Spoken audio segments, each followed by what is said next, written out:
Warren performs. Now the air began to warm and the sun to shine. One day, when the three adventurers were in the woods hunting for arbutus to take the teacher, they heard a roaring on the river. This is page 178, by the way. "The ice is going out," said Tom. "Let's go and see." They ran to the river bank and stood together, watching.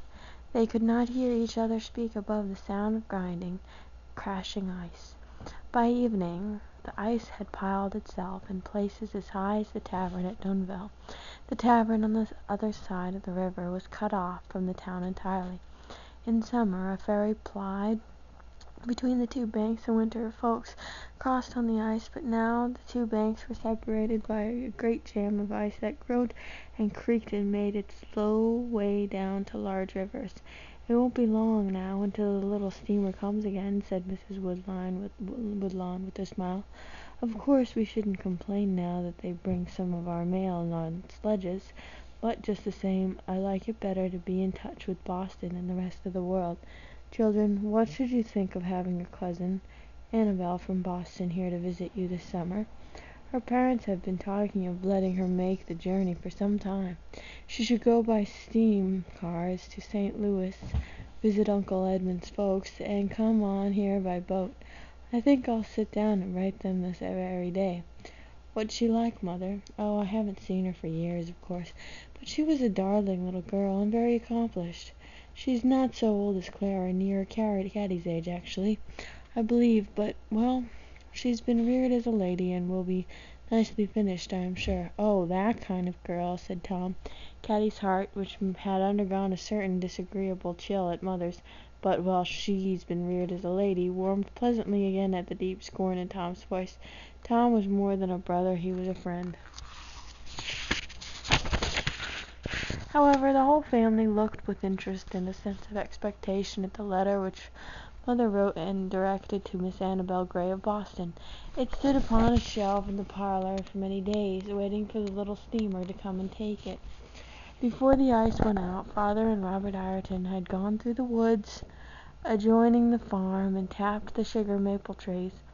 This was a delightful business to Tom, Caddie, and Warren, who made the rounds of the sap buckets in the afternoons after school, and felt that they were chiefly responsible for the maple syrup that was so good on Mrs. Conroy's hot cakes. And now vacation loomed delightfully ahead.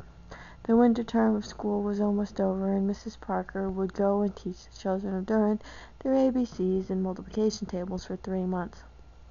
The last day of school was to be a speaking day, with songs by the school and recitations by some of the pupils. Caddie and Warren both had pieces. Oh no, here we go again. Caddie's was a very noble one, beginning, "A traveler on a dusty road strewed acorns on the lea, and one took root and sprouted up and grew into a tree." Wasn't bad, actually. It actually rhymed.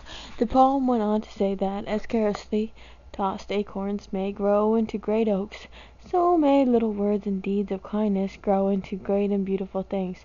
Under Mother's coaching, Caddie had practiced it, and gestures and a fine Boston accent, and it was quite perfect, but everyone felt a little doubtful of Warren. His piece was so short that it seemed impossible that he should be able to forget it or mix it up in any way, but Warren was not gifted as a public speaker. He said it over and over as he went about the house. "If at first you don't succeed, try again. That's easy, isn't it? You don't think I'll forget it, do you?" "Of course not, Warren," said Caddie. "Just don't get stage fright, that's all." "What's stage fright?" asked Warren in a worried tone. "Oh, just being scared when you just have to get up and see so many eyes looking at you. You won't have time to get scared with a piece as short as that," laughed Tom. Then he struck a dramatic attitude and declaimed, "If at first you don't fricassee, fry a hen." This struck Warren as tremendously funny, and he went about the house giving Tom's version of the piece as often as he gave the correct one. On the morning of the speaking day the sky was full of black clouds. There was a heavy stillness in the air, and with an occasional drop of rain and a rumbling of distant thunder. "There's going to be a dreadful storm," said Mrs. Woodlawn. "I can feel it in the air. I planned to take Minnie and Baby Joe to the speaking, but I don't dare risk it on such a day. Looks black enough for a tornado or a cloud burst. I really believe that you children had all better stay at home where you'll be safe." "Stay at home from speaking?" cried Caddie in dismay. thinking of her best white apron so nicely starched, and of the gestures that the Boston accent. Were they all to be wasted? "Why, Mother, we've gone to school in stormy weather all winter," said Tom. "It won't hurt us." "I think Mother's right. We'd better stay at home," said Warren, who was beginning to look a little pale around the gills. Ever since he had arisen that morning, the air about him had filled with muttered try agains, and sometimes with fry hens, which slipped out inadvertently. "I'm going," said Hetty stoutly. Well, go along," said Mrs. Woodlawn, "but I'll keep the little ones at home." Page 183.